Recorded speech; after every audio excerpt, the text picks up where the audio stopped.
बार की बात है, एक गांव में एक चोर रहता था। मैं बहुत चोरियां किया करता था और चोरी कर करके उसने इतना धन इकट्ठा कर लिया था कि वह जीवन भर बैठकर खा सकता था। वह धन उसने एक जमीन में गड़ दिया था। तब वह एक दिन में घूम रहा था तो उसे बाबा मिले। बाबा वहां कुछ लोगों का भविष्य देख रहे थे, तो ऐसे ही उसके मूड में आ गया कि बाबा लो मेरा भविष्य भी देख कर बताओ। तब चोर उसने पूछा कि मेरी शादी होगी कि नहीं। तब बाबा ने कहा बेटा तेरी शादी होगी तो सही, पर तेरी शादी तेरी फांसी से एक दिन पहले होगी। जिस दिन तुझे फांसी लगेगी तभी शादी होगी। चोर सोचने लगा मैं चोरी करना बंद कर देता हूँ, ना मैं पकड़ा जाऊंगा ना ही मुझे राजा सजा दे पाएगा। जब सजा ना होगी तो फांसी ही नहीं होगी। अब कर सुधारने लगा था, उसने चोरी करना बंद कर दी थी। अब कर बिल्कुल शरीफ हो गया था। मैं आराम की जिंदगी गुजर रहा था तो एक दिन नगर में राजा की सवारी निकल रही थी। चोर वहां पर घूम रहा था तो अचानक की ही राजा की नजर उसे चोर पर पड़ गई और उसे चोर को वहां पकड़ लिया गया। राजा ने उससे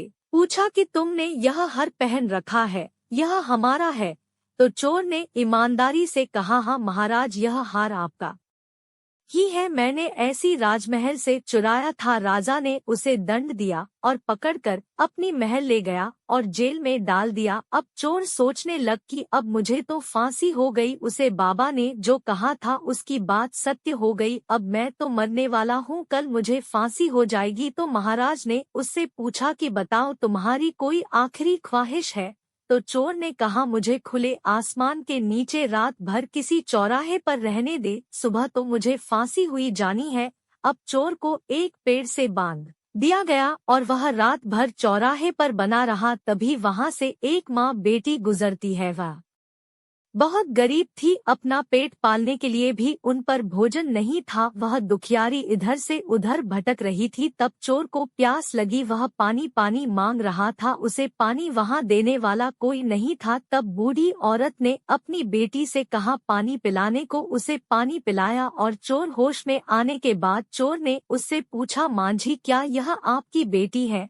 माँ ने उत्तर दिया हाँ बेटा, यह मेरी बेटी है। बोली कहाँ जा रहे हो? कि हम तो गरीब हैं, कहीं भी चले जाएंगे, गुजारा करने के लिए हमारा ना कोई ठिकाना है, ना हम पर खाने के लिए कुछ है। चोर बोला मैं तुमको बहुत सा धन दे सकता हूँ। माँ बेटी सोचने लगी कि यह भाला यह हमें धन क्यों दे रहा है, तो उसने उसे चोट से पूछा कि आप हमें धन क्यों दे रहे हो? तब चोर ने कहा कि अगर आप अपनी बेटी की शादी मुझे कर दे तो मैं इन्हें मेरा घर और धन सब कुछ दे सकता हूँ। मैं एक चोर हूँ, पहले चोरी का करता था, मैंने चोरी करके बहुत सा धन इकट्ठा किया है और जब आपकी बेटी से मेरी शादी हो जाएगी तो मैं इसे वह धन कहाँ गढ़ा है वह बता दूंगा और तुम धनवान हो जाओगे और मेरे घर पर जाकर रहना। सिर्फ तुम्हें एक दिन के लिए मेरी पत्नी बनना है, आज रात के लिए, कल सुबह तो मुझे फांसी हो जानी है। बूढ़ी माँ ने चोर से पूछा कि तुम एक दिन के लिए शादी क्यों करना चाहते हैं?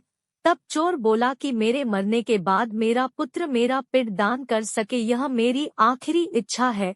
अब माँ बेटी ने सोचा कि एक रात की तो बात है, धन तो मिला जाएगा, इस गरीबी से छुटकारा तो मिल ही जाएगा, कम से कम खाने के लिए रोटी तो मिल जाएगी। बेचारी माँ बेटी लाचारी थी, उन्होंने हाँ कर दिया और एक दिन के लिए अब है उसका पति बन गया और सवेरे चोर को फांसी हो गई। चोर मर गए, बेटी उसी रात गर्भवती भी हो गई और उसके बाद वह शांति रहने लगी। बहुत दिनों बाद माँ सोचा कि बेटी अब दूसरी शादी कर देनी चाहिए। तब एक वर्ष से शादी की बातचीत हो जाती है, वह भी एक चोर ही था। तब दूसरा चोर बोला ठीक है शादी कर लेंगे और उसने शादी कर लेता है। घर आ गए और मैं रात को जितना भी धन सब चुरा कर लेकर भाग गया। अब वह फिर पहले की तरह गरीब हो गए। अब बेचारी माँ बेटी फिर से दुखी हो गई, अब वह फिर से परेशान लाचार और गरीब हो गए। अब क्या करे, उनके एक पुत्र हुआ, बहुत गरीबी में पला। उस लड़के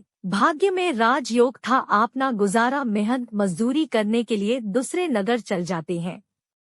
वहां के राजा के कोई औलाद नहीं थी, वह घर आजा उसे स्त्री से शादी कर लेता है और उसका पुत्र आगे चलकर राजा बनता। राजा की थोड़े समय बाद मृत्यु हो जाती है। मैं राजा का पिंडदान करने गंगा जी पर जाता है।